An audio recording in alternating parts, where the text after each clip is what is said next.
Muy buenas, espero estén teniendo un excelente día. Mi nombre es Juan Emanuel Trejo Márquez y junto a mi compañera Larisa Graciela Gómez Fregoso conformamos el equipo número 11 de la materia de bienes, derechos reales y sucesiones. Muy bien, pues el día de hoy les expondremos acerca del tema de los derechos reales de garantía. Como una pequeña introducción al tema, puedo decir que los derechos reales de garantía son aquellos que se desprenden del derecho de propiedad, pues estos derechos sirven como lo que se considera el mejor medio de garantía. Esto obviamente en los casos en los que este derecho se encuentra adosado a una obligación personal. Es bien sabido que la función o la finalidad del haber patrimonial es el poder hacer frente al cumplimiento de las obligaciones que tiene su titular, pero también es bien sabido que la mejor forma de asegurar la satisfacción o el cumplimiento de un crédito es mediante los derechos reales de garantía, y específicamente es mediante la prenda y la hipoteca, pues de esta manera se sujeta la cosa de propiedad a la acción directa del acreedor. Esto según el principio del derecho romano denominado obligatio rei o también llamado res obligata. De estos dos principios antes mencionados es precisamente de donde surgen lo que hoy conocemos como los derechos reales de garantía. Y una vez dada esta pequeña introducción sobre el origen de los derechos reales de garantía, puedo decir que estos, que son la prenda y la hipoteca, en nuestra actualidad son muy comunes y son muy utilizados. Sin embargo, aparecieron de una manera tardía y son reconocidos precisamente por lo que es el derecho pretorio. En el pasado, las funciones de garantía del crédito eran cumplidas meramente por la enajenación aseguratoria, o como se le denominaba, la fiducia cum creditore contracta. Entre estas figuras, afines a los derechos reales de garantía del pasado, podemos encontrar lo que era la fiducia, el pignus y, claro, la hipoteca del derecho romano. Muy bien, pues, hablando sobre esta primera, la fiducia, podemos decir que es una figura jurídica, en la que el deudor enajena una cosa al acreedor en forma de emancipatio o también en forma de iure cessio. El deudor transmite la propiedad de la cosa, destinada a servir como garantía del acreedor, pero por su parte el acreedor contraía la obligación de la remancipatio para el caso de que le fuera satisfecha su obligación. A esta transmisión de la misma manera se le une un convenio de fidelidad, el cual obliga a la restitución de la cosa una vez fuera satisfecha la deuda. Al transmitir la propiedad civil de la cosa por este medio suele quedar en manos del deudor, y por la posesión continua, durante un año el deudor recupera la propiedad.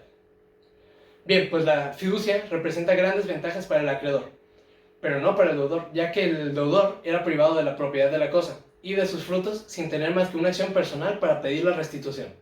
Por su parte, el acreedor, como dueño de la cosa, puede enajenar a un tercero, y si esto ocurre, la actio fiduciae solo proporcionaba una indemnización por el incumplimiento del deber, de la fidelidad naciente del pacto.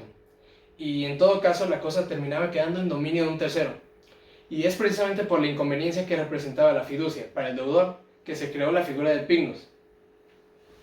Bien, pues ahora hablando sobre el pignus, el objeto entregado en garantía y la misma garantía son llamados pignus, y quien constituye el pignus, ya sea el mismo deudor o ya sea un tercero, al el pignus ser únicamente del derecho pretorio, basta con que el pignorante tenga la propiedad bonitaria, y con que éste mismo retenga la posesión civil, la cual le permite consumar el usucapión, en tanto un tercero no prive al acreedor de la posesión efectiva de la cosa. Y si un tercero toma posesión de la cosa pignorada, el pignorante tiene contra él la acción real, pero también el acreedor pignoraticio tiene la actio pignoraticia in re, y su derecho es preferente al respecto del pignorante en virtud de una excepción. Y al ser una garantía, el pignus presupone la existencia de una deuda, que se garantiza mientras que la deuda no se cumpla o se extinga. De otro modo, el acreedor pignoraticio puede oponer un exceptio a la reivindicatoria del pignorante. Tan pronto la obligación se extinga totalmente, la retención posesoria pierde su causa y procede la acción pignoraticia para la repetición. Bien, pues el pignus se extinguía primero que nada por la extinción total de su crédito. Segundo, por la venta total del pignus para satisfacer al acreedor. Tercero, por la desaparición de la cosa pignorada. Cuarto, por la restitución voluntaria de posesión del pignorante. Y quinto, por confusión de propiedad entre el propietario pignorante y el acreedor pignoraticio. Bien, pues ahora hablando sobre la hipoteca del derecho romano, esta también era conocida como el pignus conventum. Esta era una garantía que se constituía por convenio, es decir, esta no implicaba el traslado o desplazamiento posesorio. De cierta manera, la hipoteca se le puede considerar como una modalidad del pignus, y tan lo era así que sus formas de constitución eran prácticamente las mismas. Se pueden constituir por convención, por disposición de la autoridad y por disposición de la ley. y eran similares que de nueva cuenta sus objetos eran los mismos. Estos eran, primero que nada, únicamente cosas enajenables, pudiendo ser corporales o incorporales. Segundo, un crédito o el mismo derecho de prenda. Tercero, la prenda, la cual recae sobre una universalidad de cosas. Cuarto, parte de una cosa. Esto como lo puede ser, por ejemplo, una cuota de un condominio. Y quinto, la prenda que puede constituirse sobre frutos o sobre cosas futuras. Muy bien, pues volviendo al presente, a los derechos reales de garantía del presente. Ahora, hablando sobre el derecho real de prenda, según nuestro Código Civil en su artículo 2856, es un derecho real constituido sobre un bien mueble enajenable, para garantizar el cumplimiento de una obligación. Y añadiendo a esta definición, el deudor, según el mismo Código Civil, debe responder al cumplimiento de sus obligaciones con todos sus bienes, únicamente con la excepción de aquellos que conforme a la ley son inalienables o que son no embargables. Bien, y pues el ejemplo más claro del derecho real de prenda lo encontramos precisamente en las casas de empeño. Las casas de empeño son lugares donde tú llegas con un objeto de valor y ellos te dan un dinero a cambio. Y si tú quieres recuperar ese objeto de valor, posteriormente vuelves y pagas tu deuda. Es precisamente de lo que nos habla el derecho real de prenda. Y ahora mi compañera Larisa Graciela nos hablará sobre las características del derecho real de prenda. Hola, yo soy Larisa y les voy a explicar las características del derecho real de prenda. La primera característica es que solamente puede recaer sobre los bienes muebles, salvo que se trate de frutos de un bien real. La segunda característica es que para que el derecho real de prenda quede constituido, se debe entregar la cosa al acreedor. ¿A qué me refiero con esto? Se dice que la cosa fue entregada cuando éste y el deudor convienen en que quede en poder de un tercero o cuando quede en poder del mismo deudor porque así lo haya estipulado el acreedor o esté expresamente autorizado por la ley. La tercera característica es que es un derecho real que no da al acreedor derecho a los frutos que la cosa pueda producir. La cuarta característica es que en caso de llegada de la fecha de cumplimiento de la obligación garantizada, si el deudor no lo ha hecho, da derecho al acreedor de sacar el bien mueble a la venta o remate y con el pago recuperar el monto de su crédito, y en caso de que el producto de la venta exceda la deuda, pues se debe entregar el exceso. La quinta característica es que le permita al acreedor se quede con la cosa dada en prenda, en el precio que se le fija al vencimiento de la deuda, pero no al tiempo de celebrarse el contrato, o sea, hasta que pase el contrato. Como sexta característica está que el derecho real de prenda se extingue al monto en que se pague la deuda, que por este medio se garantizaba y las cosas del mueble se deben devolver a su dueño. La séptima y la última es que los derechos y las obligaciones de la prenda son indivisibles, salvo que se estipule lo contrario, pero en caso de pagos parciales y de que se hayan dado varios objetos o uno cómodamente divisible, esta se reducirá cómodamente a los pagos. O sea, así como se divide, así se paga. Ahora les voy a explicar los derechos del acreedor sobre la prenda.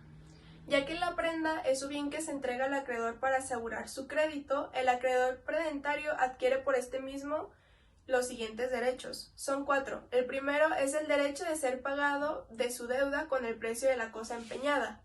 La segunda es el derecho de recobrar la prenda de cualquier dentador sin exceptuar el mismo deudor. El tercer derecho que tiene es el ser indemnizado de los gastos necesarios y útiles que se hiciere para conservar la cosa empeñada, a no ser que se use de ella por convenio.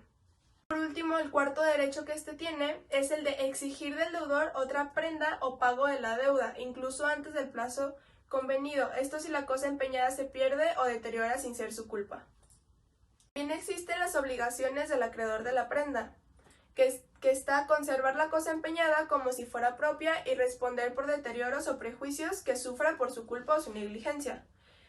La segunda obligación es que debe restituir la prenda luego de que esté pagada íntegramente la deuda, sus intereses y los gastos de conservación de esta misma cosa, si se han estipulado los primeros y hechos los segundos. Su tercera obligación es que en caso de vender el bien dado en prenda para recuperar su crédito y la venta de este exceda la deuda, el acreedor está obligado a entregar el exceso al deudor y esto está estipulado en el artículo 2856 al artículo 2892 de nuestro Código Civil. Ahora vamos a hablar sobre el derecho real de hipoteca. Este es considerado accesorio al derecho real de propiedad. La hipoteca, según lo estipulado dentro de nuestro Código Civil, en el artículo 2893, es una garantía real constituida sobre bienes que no se entregan al acreedor y que da derecho a éste, en caso de incumplimiento de la obligación garantizada, a ser pagado con el valor de los bienes, en el grado de preferencia establecido ya por la ley. Las características del derecho real de hipoteca se extienden a accesiones naturales del bien hipotecado, las mejoras hechas por el propietario en bienes gravados, objetos muebles incorporados permanentemente por el dueño de la finca y que no se pueden separar sin el menoscabo de la misma. También a nuevos edificios o pisos construidos sobre el terreno hipotecado, salvo pacto, de lo contrario la hipoteca no comprende los frutos industriales de bienes hipotecados, siempre que estos se hayan producido antes de la exigencia del pago. Lo que no se puede hipotecar son los frutos y rentas pendientes con separación de predios que los produzca, los objetos muebles colocados permanentemente en los edificios, las servidumbres a menos que se hipotequen con el predio dominante, los derechos de percibir los frutos en el usufructo concedido a los ascendientes sobre bienes de los descendientes. Tampoco se puede hipotecar el uso y la habitación, los bienes litigiosos, a no ser que la demanda de origen del pleito se haya registrado previamente. Los principios aplicables para la hipoteca está que el principio de determinación. En la hipoteca, según este principio, debe recaer sobre bienes determinados, lo cual significa que no puede haber hipoteca sobre bienes indeterminados o garantías universales. El segundo principio es el de publicidad, independientemente de que la hipoteca sobre la extinción de la hipoteca, las siguientes son las causas para pedir y ordenar la extinción de una hipoteca. La primera es la extinción del bien hipotecado. La segunda, la extinción de la obligación que sirvió de garantía. La resolución o extinción del derecho del deudor sobre un bien hipotecado. La expropiación del bien hipotecado por causa de utilidad pública. El remate judicial de la finca hipotecada. La remisión expresa del acreedor. O la declaración de estar prescrita la acción hipotecaria.